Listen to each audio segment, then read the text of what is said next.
तो आज का हमारा टॉपिक ऑफ डिस्कशन है अकाउंटिंग इक्वेशन। इस चैप्टर से आप अपने प्रैक्टिकल पार्ट में स्टेप इन कर गए। इससे पहले आप लोगों ने जो भी पढ़ा है थियरी पार्ट, वो आपका एक अकाउंटेंसी का बेसिक था। अब इस बेसिक पे हम लोग प्रैक्टिकल चैप्टर में भी बड़े बड़े छलांग लगाएंगे। तो आइए शुरू करते हैं।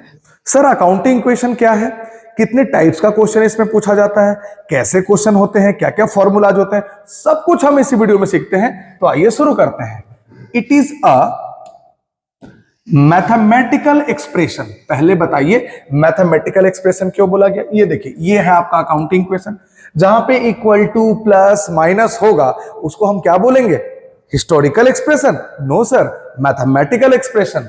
तो अकाउंटिंग इक्वेशन क्या है, एक मैथमेटिकल एक्सप्रेशन है विच शोज दैट, जो कि आपको बतलाता है assets of the firm is equal to the sum of its liability and capital. देखिए यहां पे अकाउंटिंग इक्वेशन बतलाता है कि एसेट्स, जो भी आपके बिजनेस में जो भी आपकी संपत्ति है, will be equal to the liability and capital.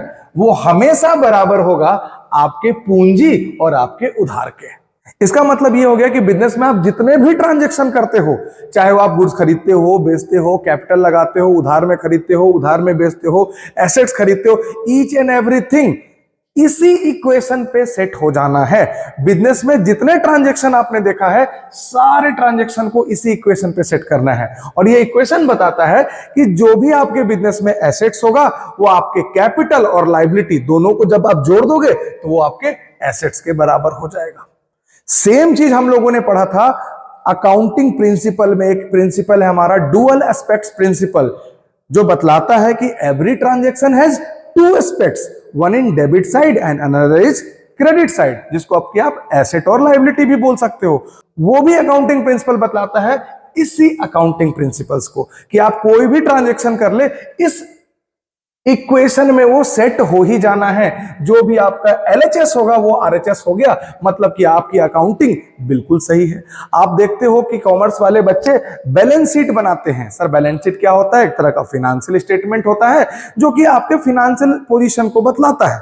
तो बैलेंस शीट भी बनाते वक्त आप इसी अकाउंटिंग इक्वेशन को फॉलो करके बनाते हो, और ये अकाउंटिंग इक्वेशन अगर सही से पुट कर दिया आपने तो आपका बैलेंस शीट मैच हो जाता है। तो अभी तक हम लोग धीरे धीरे ये समझ रहे हैं कि अकाउंटिंग इक्वेशन एक ऐसा मैथमेटिकल एक्सप्रेशन है जो कि आपको बतला देगा कि जो आपका कैपिटल है और जो आपका लायबिलिटी है, दोनों को जोड़िएगा तो हमेशा आपके एसेट्स के इक्वल हो जाएगा। या फिर उल्टा करके बोलिए, जो आपका एसेट है वो दो हिस्सों में बटा हुआ है, आपके कैपिटल और लायबिलिटी को आप जोड़ लो तो आपका एसेट पता चल जाएगा।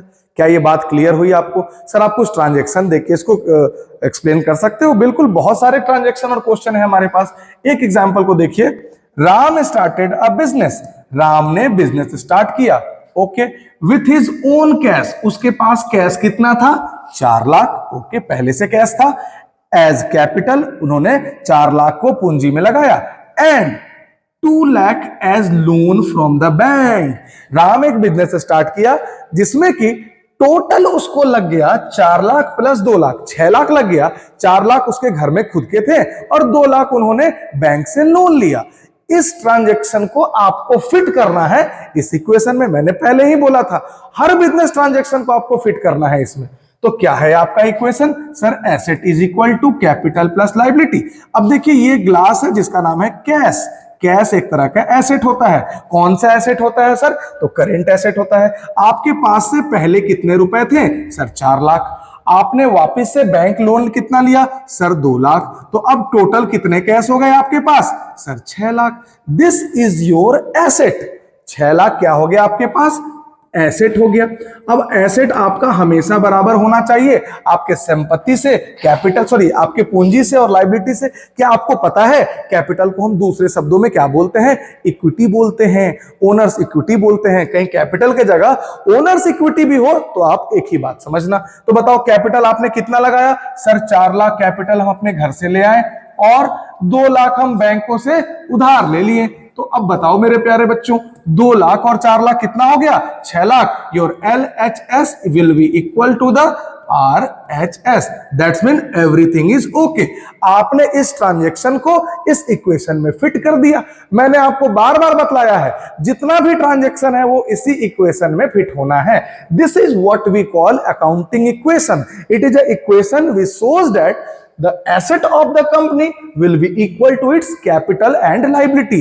जो भी ओनर्स इक्विटी होगा, कैपिटल का दूसरा नाम, और जो भी उधार होगा, उन दोनों को जोड़ दीजिए, एसेट पता चल जाएगा। अब इसी इक्वेशन पे बेटे हम आपको बहुत सारे एग्जांपल्स करवाएंगे।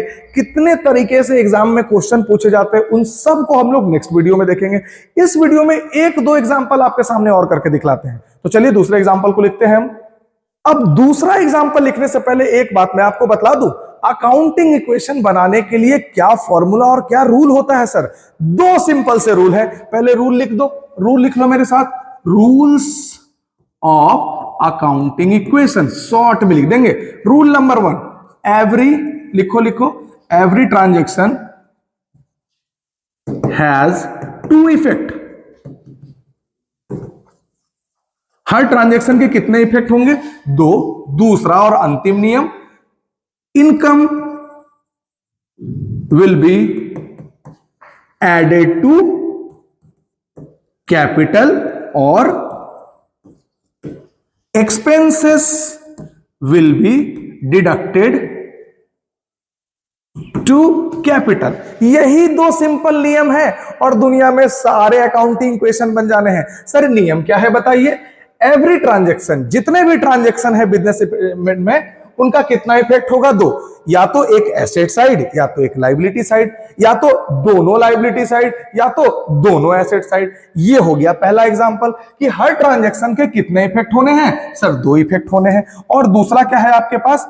Income will be added to the capital. जब भी आपको अकाउंटिंग इक्वेशन करते समय कोई भी इनकम हो जाए, rent receive, commission receive, discount receive, कुछ भी इनकम हो, आप इनकम को जाके कैपिटल में जोड़ देना, क्योंकि कुछ भी कैपिटल इनकम होगा तो आपके कैपिटल को बढ़ा दिया जाएगा।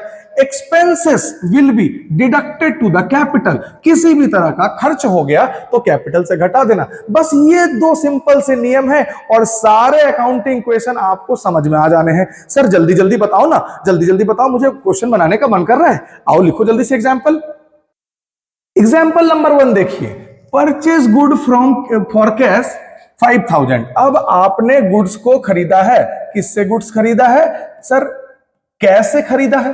तो अब इसको अकाउंटिंग इक्वेशन में सेट करना है। तो बेटे पहले हम इस फॉर्मेट में लिखेंगे। चलो फॉर्मेट भी देख लो आप। फॉर्मेट हमारा ये है, asset is equal to capital plus liability. और एक लाइन आप छोड़ देना। इस लाइन में जब आप क्वेश्चन बनाओगे तो different assets and liability will be written here. Okay, जैसे आप क्वेश्चन बनाते जाओगे मिलते जाएगा, आप लिखते जाना। ठीक है, अब इस क्वेश्चन को पढ़ना। परचेज किया है आपने, खरीदा है। क्या खरीदा है? Goods for cash. कितने का? 5000 का। आपने गुड्स खरीदा है 5000 रुपए देके। तो अब जरा देखो अकाउंटिंग इक्वेशन क्या होता है, asset is equal to capital plus liability. अब जरा इफेक्ट को चेक कर लेना। आपने गुड्स खरीदा तो आप मुझे बताओ, दुकानदार को पैकेट से पैसे निकाल के देने होंगे या लेने होंगे? सर आपने गुड्स खरीदा है मतलब कि पैसे आपने दिए होंगे। तो पैसा दिया तो कैश कम होगा कि ज्यादा? पैसा दिया तो कैश कम होगा कि ज्यादा? Very good, very good. जैसे आपने पैसा दिया तो कैश कम हो जाएगा। तो कैश एक तरह का एसेट होता है, तो आपने यहां लिखना है कैश। कितने का खरीदा सर आपने? 5000 का। तो 5000 का यहां पे माइनस हो गया। ओके, और क्या क्या किया आपने? सर हम लोगों ने गुड्स खरीदा, तो जैसे आप गुड्स खरीदते हो तो गुड्स का स्टॉक आपके घर में आ जाएगा या चला जाएगा? सर आ जाएगा। गुड्स खरीदेंगे तो गुड्स का स्टॉक आ जाएगा, दैट मींस स्टॉक बढ़ जाएगा। स्टॉक बढ़ जाएगा तो यहां पे एक और एसेट लिख दो जिसका नाम है स्टॉक। सर कैश और एसेट, कैश और स्टॉक दोनों करंट एसेट है, प्लस 5000। बताओ सर क्या लायबिलिटी साइड कुछ हुआ? नहीं, मैंने अभी बतलाया है हर ट्रांजैक्शन के 2 इफेक्ट, चाहे एक एसेट साइड एक लायबिलिटी साइड, या फिर दोनों एसेट साइड या फिर दोनों लायबिलिटी साइड। इस ट्रांजैक्शन में दोनों एसेट साइड है। तो अब बताओ जरा अकाउंटिंग इक्वेशन चेक कर लो। इधर तो 0 इफेक्ट है, इधर -5 + 5 0। तो ये भी बन गए आपके अकाउंटिंग इक्वेशन बिल्कुल पूरे पूरे। अब अगले सवाल में ले चलते हैं आपको। अब लिखा हुआ है परचेज फर्नीचर फॉर कैश 50,000। अब फिर से देखिए अपने इफेक्ट को। पहले आपको क्या लिखना है? Accounting equation asset equal to capital plus liability, और एक लाइन छोड़ देने हैं। ठीक है। और ये आ गया आपका पहला ट्रांजैक्शन, परचेज फर्नीचर। आपने फर्नीचर खरीदा। आप मुझे बताओ फर्नीचर एसेट है या लाइबिलिटी? सर एसेट है। ओके, फर्नीचर खरीदा कितने में? 50,000 में। तो फर्नीचर जब आपने खरीदा होगा तो पैसे गिन के दुकानदार को दिए होंगे, तो पैसा देने से पैसा क्या होगा, कैश क्या होगा, कम या ज्यादा? सर पैसे दिए होंगे तो कैश तो कम होगा, तो आपको यहां पे पहले एक एसेट लिखना है, कैश।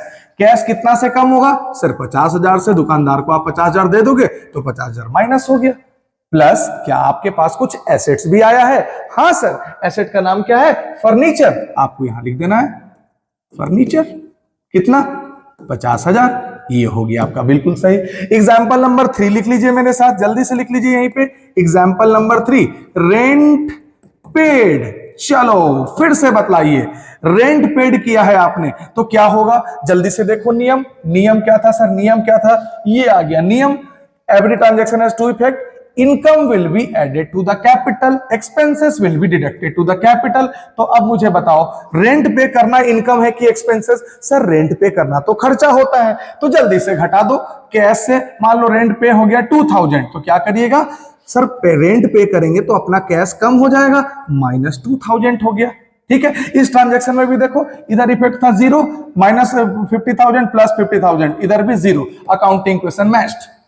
इसमें देखो, रेंट जैसे आपने पे किया, तो रेंट जैसे पे किया तो आपको हम शुरू से बता देते हैं। रेंट जैसे पे किया, इसको जरा से एक्सक्यूज कर दूं मैं। ओके ओके, चलो सर, रेंट जैसे आपने पे किया तो आप फिर से लिखोगे asset equal to capital plus liability. Okay, उसके बाद क्या होगा सर? रेंट पे किया तो एक कैश मेरा क्या हो जाएगा? घट जाएगा 2000 से। और अभी हम लोगों ने सीखा कि जब भी कोई भी खर्चा होगा तो आप सीधे घटा देना कैपिटल से। तो अब बताओ, तो आपका अकाउंटिंग क्वेश्चन क्या आ रहा है? सर इधर भी माइनस 2000 और इधर भी माइनस 2000। बल्ले बल्ले, अकाउंटिंग क्वेश्चन मैच है। जो एलएचएस में होगा वो आरएचएस में होगा, मतलब अकाउंटिंग क्वेश्चन मैच। फिर से एक एग्जांपल लिख लो, कमीशन। ढेर सारे एग्जांपल्स क्वेश्चन हम लोग अगले वीडियो में करेंगे। Commission received 5,000। अब बताना, कमीशन रिसीव इज इनकम और expenses? Sir commission receive income है, और हम लोगों ने क्या लिखा है अपने नियम में कि कोई भी इनकम अगर हो जाए तो income will be added to the capital. Income को आप जोड़ देना, एक्सपेंसेस को घटा देना। ठीक है, तो बताओ फिर से लिखेंगे, asset is equal to capital plus liability. बोलो कोई दिक्कत है क्या? No sir. एसेट्स में एक नया एसेट आया, क्या आया? कैश। कमीशन जैसे आप रिसीव करिएगा तो आपके पास कैश आ जाएगा, तो कैश लिख दो 5,000। बिल्कुल सही है जी। ओके, और जैसे ये कैश इनकम है तो इनकम को कैपिटल में जोड़ देना। अब जरा सा इक्वेशन चेक कर लो, सर इधर भी 5,000, एलएचएस में भी 5,000 और आरएचएस में भी 5,000। Equation matched. इसी तरीके से हम लोग सारे ट्रांजैक्शन को इसी में फिट करेंगे। सर मुझे और एग्जांपल करने का मन कर रहा है। बेटे अगले वीडियो में हम क्वेश्चन करेंगे। इसमें एक एग्जांपल और देख लो, देखो जल्दी से। एक एग्जांपल लिख लो कि परचेज सोल्ड गुड्स। इस बार आप क्या कर रहे हैं? गुड्स बेच रहे हैं, कितने का? 55,000 का। तो देखो, जैसे आप गुड्स बेचोगे, गुड्स जैसे आप बेचोगे तो आपके यहां से गुड्स स्टॉक कम हो जाएगा और कस्टमर से आपको पैसा मिलेगा तो कैश बढ़ जाएगा। तो इसको क्या लिखोगे? Asset is equal to capital plus liability. तो एसेट में क्या लिखोगे आप? सर गुड्स बेच रहे हैं, तो गुड्स बेच रहे हैं तो मेरा कैश बढ़ जाएगा। कैश बढ़ जाएगा कितना से? 55,000 से। और सेम टाइम में जैसे हम गुड्स बेचेंगे तो मेरे घर से गुड्स मतलब कि स्टॉक कम हो जाएगा, तो हम यहां लिखेंगे माइनस 55,000।